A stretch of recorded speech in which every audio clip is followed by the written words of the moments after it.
nanti akan mengikuti ujian ya, jadi untuk kelulusan. Jadi sekarang Ibu sebelum mulai pembelajaran silahkan dipantau KM, kita berdoa dulu. Ya, belum praktik pun marilah kita berdoa dulu. Berdoa dimulai.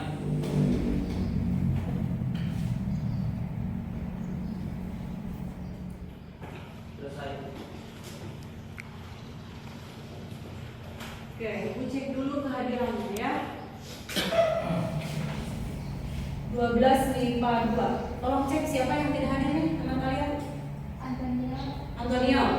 Antonio kenapa? Izin. Oke.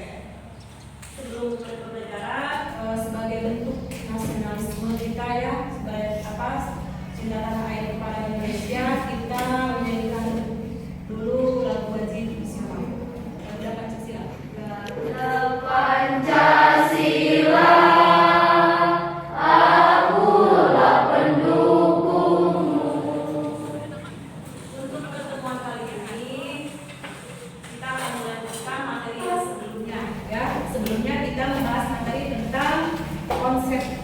Dan kewajiban warga negara. Sekarang yang akan kita pelajari tentang kasus-kasus pelanggaran hak dan pengingkaran kewajiban. Ibu mau bertanya dulu, apakah masih ingat apa itu hak dan kewajiban?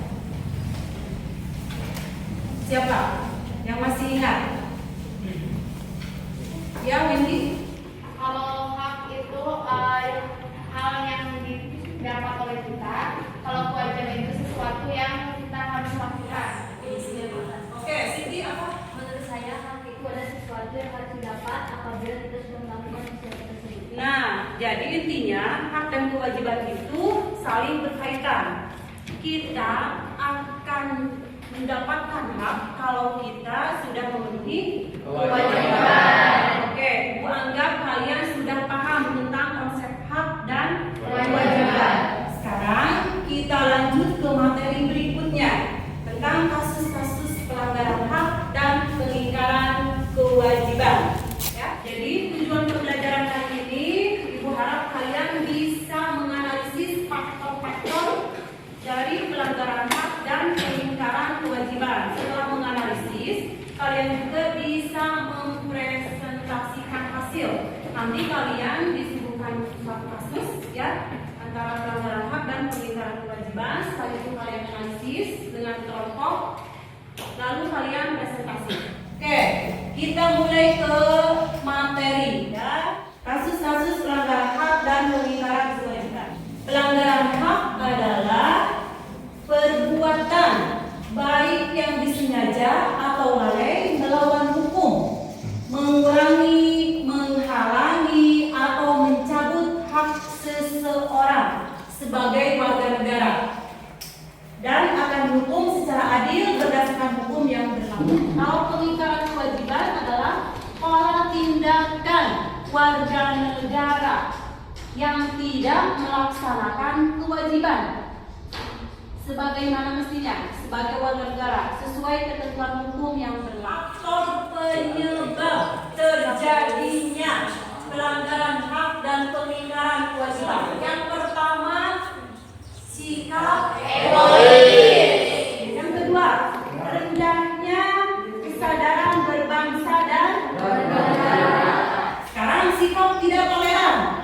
Faktor selanjutnya, penyalahgunaan kekuasaan. Faktor keenam, penyalahgunaan teknologi. Terakhir, kesenjangan sosial dan ekonomi. Nah, ini contoh kasus pengingkaran kewajiban, tidak membayar pajak, pelanggaran tertib lalu lintas, membuang sampah sembarangan. Oke, kalau tidak ada yang bertanya, coba lihat. Ini gambar siapa? Tadi apa?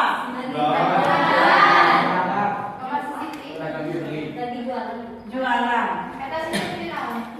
Ini masuknya, kalau dilihat dari gambar ini, masuknya pelanggaran hak atau pengingkaran kewajiban? Harusnya anak ini kan masih belajar.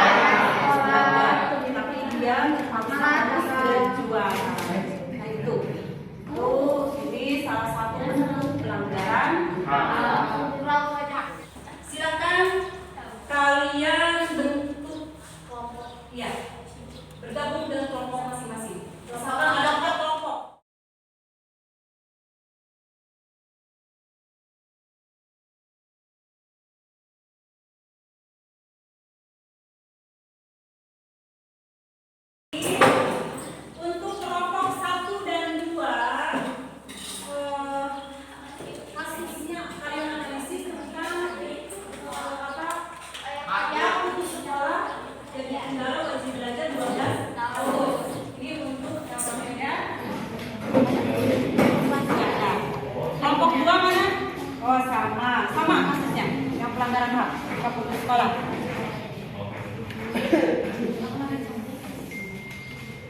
Kelompok 3 tentang pengingkaran kewajiban ya. Berarti rendahnya kesadaran pajak ya pajak ya.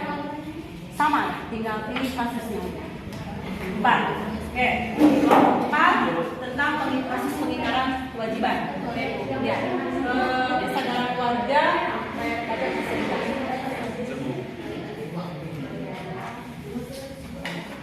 Silakan. Silakan untuk kalian baca dulu artikel itu, kalian baca. Setelah kalian baca, kalian analisis. Lalu jawabannya itu langsung ditulis di LKPD ya. Nanti setelah kalian analisis, mendapatkan sumber dari berbagai sumber yang relevan, gitu silakan. Yang ini Bu? Iya. Nanti setiap kelompok presentasi di depan ada perwakilan.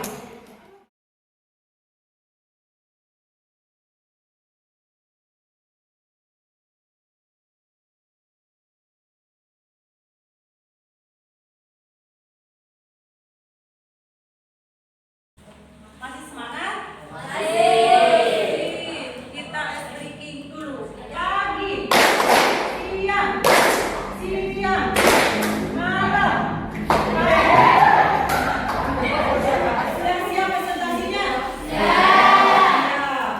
Dengan temanya apa? Kita makan untuk sekolah. Siapa yang mau? Oke, Titi. Assalamualaikum warahmatullahi wabarakatuh. Pertama perkenalkan, nama saya Winnie Putri Susanti dari kelas 12 MIPA 2. Mengemukakan bentuk pelanggaran hak warga negara yang pernah terjadi di daerahmu, bagaimana solusi untuk antisipasinya. Bentuk pelanggaran hak warga negara yang pernah terjadi di daerah saya adalah memberkerjakan anak di bawah umur dan memutuskan ke sekolahnya. Hal ini tentu melanggar hukum yang melanggar anak di bawah umur untuk bekerja yang seharusnya mereka itu belajar. Ada pertanyaan? Mulai ke sesi pertanyaannya. Oke, baik. Selain dari tadi mempekerjakan anak, apa ada contoh yang lain yang bisa dijelaskan oleh kelompok 1? Untuk sekolah dipaksa menikah usia dini. Kelompok berikutnya, silakan. Bismillahirrahmanirrahim. Assalamualaikum warahmatullahi wabarakatuh.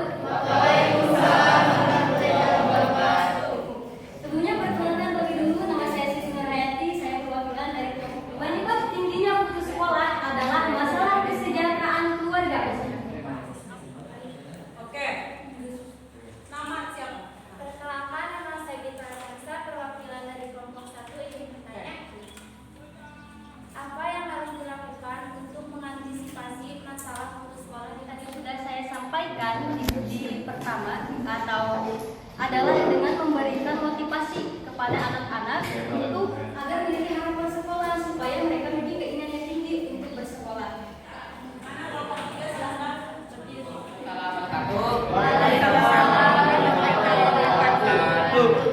Sebelumnya perkenalkan, nama saya Gilang Gumilar, perwakilan dari kelompok 3. Apa saja faktor yang menyebabkan rendahnya kesadaran masyarakat dalam membayar pajak? Nah, di sini ada beberapa faktor yang menyebabkan rendahnya kesadaran membayar pajak, seperti kondisi sistem administrasi. Nah, jika saja sistem administrasinya yang tidak baik, maka membayar pajak pun akan susah. Nah, segitu saja jawaban yang dapat disampaikan dari kami. Silakan sebelum ditutup, sudah kelompok lain yang mau bertanya. Silakan. Assalamualaikum warahmatullahi wabarakatuh. Perkenalkan, nama saya Reti, perwakilan dari kelompok 1. Ingin bertanya kepada kelompok 3, apa pentingnya membayar pajak untuk kita dan apa manfaat yang didapat dari membayar pajak tersebut? Ketika orang yang membayar pajak, otomatis kan si dana itu masuk ke pemerintah. Nah, setelah pemerintah tersebut, manfaatnya kepada kita yaitu dana tersebut digunakan untuk membangun infrastruktur seperti jalan raya, rumah sakit, sekolah, dan fasilitas-fasilitas umum lainnya. Selanjutnya,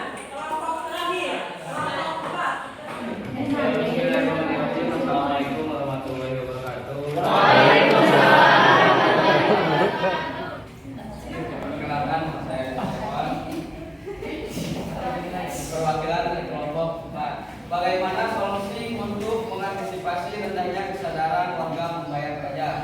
Kita jawab. Poin pertama, melaksanakan program pelayanan yang baik kepada wajib pajak.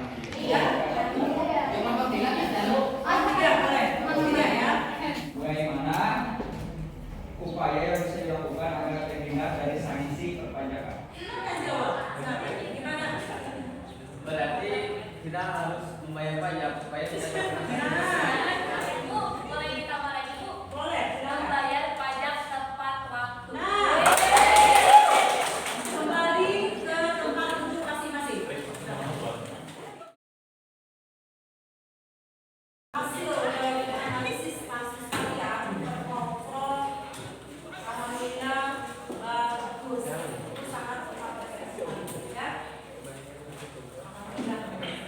Jadi kesimpulannya antara hak dan kewajibannya itu jangan tumpang tindih. Kalian harus tahu dulu apakah harus hak dulu atau kewajiban. Setelah kalian memenuhi kewajiban atau kalian melakukan kewajiban, pasti haknya akan dilakukan. Mudah-mudahan dalam pembelajaran hari ini banyak yang kalian dapat, ilmu yang kalian dapat. Kalian bisa memisahkan apa itu hak, apa itu kewajiban. Jadi jangan sampai kalian melakukan pelanggaran hak dan pengingkaran kewajiban. Karena kalau kita melakukan hal itu, hidup kita tidak akan tentram. Karena apa? Mengganggu hidup orang lain. Itu yang paling penting. Oke, di akhir pembelajaran, Ibu kasih tugas ke kalian. Ini dikerjakan di rumah, ya. Ibu kirim filenya Google Form, ya. Dan linknya akan ada grup kelas. Kirim. Untuk pembelajaran kali ini kita cukupkan sekian. Ibu ucapkan terima kasih pada kalian, ya. Mudah-mudahan minggu depan kita bisa bertemu kembali dengan kondisi kita sehat walafiat. Amin.